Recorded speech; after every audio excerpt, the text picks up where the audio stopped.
I was broke when I was in college, but I was dating a guy who was anything but. He was Leo Rhodes, of the New York Rhodes family, an heir to a fortune so old, it was practically woven into the city's DNA. Everyone in his circle called him by his last name, a title in itself. No one, from my world or his, saw our relationship as anything more than a temporary spectacle. Even he said it once, his voice a casual murmur over the rim of a whiskey glass. We're just having fun. Willa, don't make it serious. So when I ended it, I did it for my pride. I lied and told him I'd fallen for someone else, that I didn't want him anymore. The fury in his eyes was eclipsed only by the raw hurt that turned the edges of them red. He told me if I walked away, I'd better not live to regret it. I never looked back. 5 years later, we met again, and the man the tabloids now call the cold, imperious head of the Rhodes Corporation cornered me on a dark film set. His voice was a raw whisper. I told you to go, and you just left. He took another step, trapping me against the wall. How could you be so goddamn cruel? A tremor ran through his powerful frame, and his voice broke. I'm the one who regrets it. Willa, I am. When the director announced that one of our investors was visiting the set, the name Leo Rhodes never even crossed my mind. At that moment,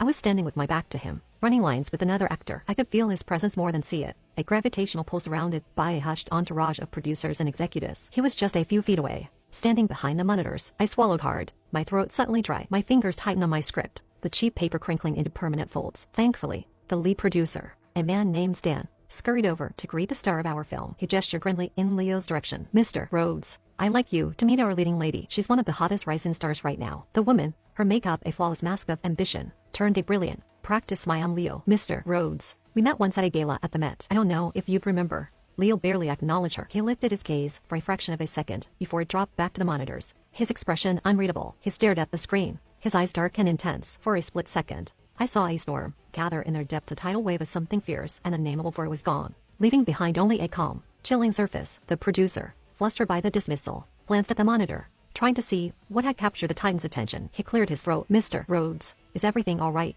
A slow, cool smile touched Leo's lips. Everything's fine, he said, his voice a low murmur, but still managed to cut through the set's low hum. I just saw someone I know. The words were casual, but they hit me like a physical blow. The back of my neck prickled. My heart began to pound a frantic, panic rhythm against my ribs. Oh, you have a friend in our cast. That's wonderful. Who might that be? Stan's voice was slick with manufactured delight. In that instant, I felt the down-seeing pairs of eyes sweep over the set, searching, and then I heard Leo's voice again, as cool and sharp as eyes. Her, too, her. Maya, the young actress standing in front of me, whose lines I had been running, gasped. I blinked, my mind struggling to catch up. For a disorienting moment, I had been certain he meant me. Stan practically shoved me aside as he rushed forward, enthusiastically guiding Maya toward Leo. Watching them interact, a wave of dizzying relief washed over me, and the breath I'd been holding escaped in a silent rush. Thank God it wasn't me. All these years, and this was how we met again. The idea of some dramatic reunion of old flames wasn't just cliché. It felt rude, disrespectful to the lives we built separately. Besides, they looked like old friends. Maya, completely unfazed by his reputation,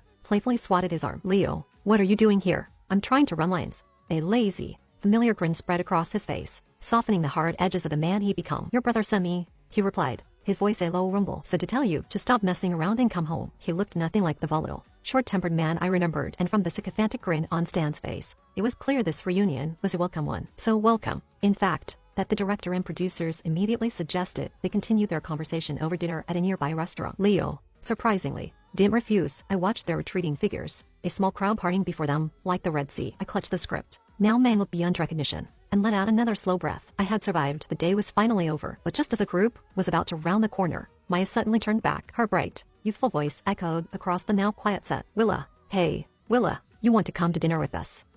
For a heartbeat, time frowned. See. The world went silent, and every face on set turned to look at me. When my brain finally rebooted, my first instinct was to hide. I ducked my head, letting my hair fall forward to shield my face. No, thanks. You guys go ahead. I've got plans tonight. I called back, my voice sounding strained and unfamiliar. I didn't wait for a reply. I turned and walked away, my steps quick and clumsy, bordering on a run. I had no idea if he'd recognize me. The lighting on set had been dim, chaotic. Maybe he never got a clear look, or maybe he did, and the woman he saw now held no significance for him. The girl from 5 years ago was a ghost, and he had no interest in acknowledging her. After all, our breakup had been a public humiliation. I had wounded the pride of a man who had never known anything but victory. I had dumped him, coldly and decisively, in a way that had shocked everyone in our orbit. I was the one who walked away, but I was also the one who cried myself to sleep for months afterward. I could still hear his voice from that day, laced with a pain so deep, it had curdled into rage. Willa Hayes, if you walk out that door today, don't you dare regret it. His jaw was tight, his eyes burning, because if I ever see you again, I swear to God I will not let you go. I knew he was capable of making my life a living hell, so I packed my bags that night and disappeared. I never looked back, until now, 5 years later. and we were breathing the same air. I chewed on my thumbnail.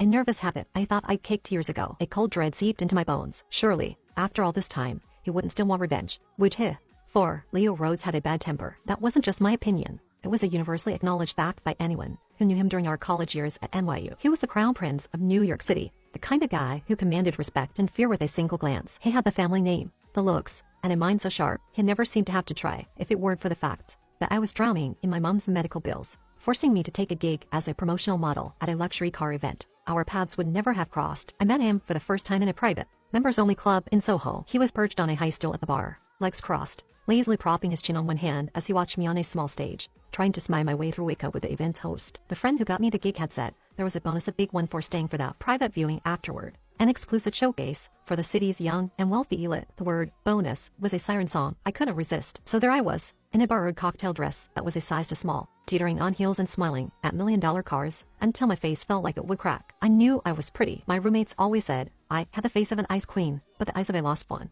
A combination that disarmed people who didn't know the steel underneath. But I was naive. I had no idea how predatory the world could be before I had even stepped off the stage. A man with a fleshy, red face and a leering grin called out to me, "You're one of those NYU girls, right? Need a little extra spending money? I can help with that." A hot wave of shame washed over me. I wanted to scream, but the thought of that bonus kept my mouth shut. I pretended I hadn't heard him, but in a place like this, a den of gilded excess, silence was encouragement. The murmurs around him turned into jeers and laughter, just as the man lurched forward, his hands reaching for my waist. A bar stool sailed through the air from the second-to-floor mezzanine. It crashed into him with a sickening thud, sending him sprawling to the floor, blood instantly matting his hair. He scrambled to his feet, clutching his head and roaring, "What the fuck? Who the hell threw that? You got a death wish." That's when Leo Rhodes descended the stairs. He calmly stubbed out a cigarette in a nearby ashtray, the smoke curling around him like a shroud. He scanned the room with a look of bored indifference until his eyes finally landed on me. Cowering in the corner, he turned his gaze to the bleeding man. That would be me. His voice was quiet, but it silenced the entire room. His lips were pressed into a thin, merciless line. For a wild second,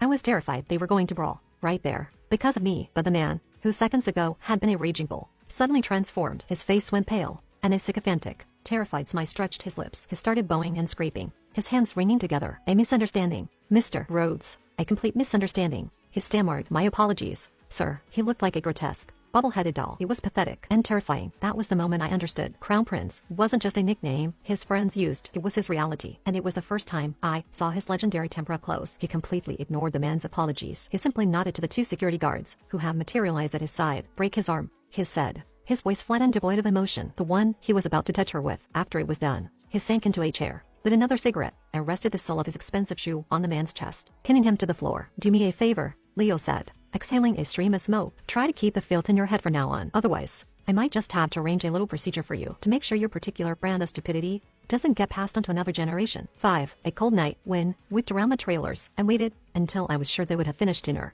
then pulled on a jacket and slipped out of the RV. The film set was blessedly quiet during the lull before the night shoot. I walked down the familiar path toward the small diner I frequented, a comforting routine in a chaotic world. As I rounded a corner, I saw a silhouette standing in a narrow, moonlit alley. At first, I thought it was a crew member returning from a break, but as I got closer, a jolt of recognition made me stop dead in my tracks. Under the stark glow of the moon, dressed in all black, Leo Rhodes was almost one with the shadows. A cigarette dangled from his lips. He looked up as I approached, his eyes meeting mine across the short distance in the ethereal light, surrounded by a halo of smoke. His dark, painted eyes looked exactly as they had the first night we met. The night he saved me. The night he ruined me. 6. The wind rustled through the trees, the only sound in the unnerving silence. My body went rigid. My first instinct was to turn and run, but his voice stopped me. "You're an actress on this film." I frowned. See, my back still to him. I managed a small, tight sound.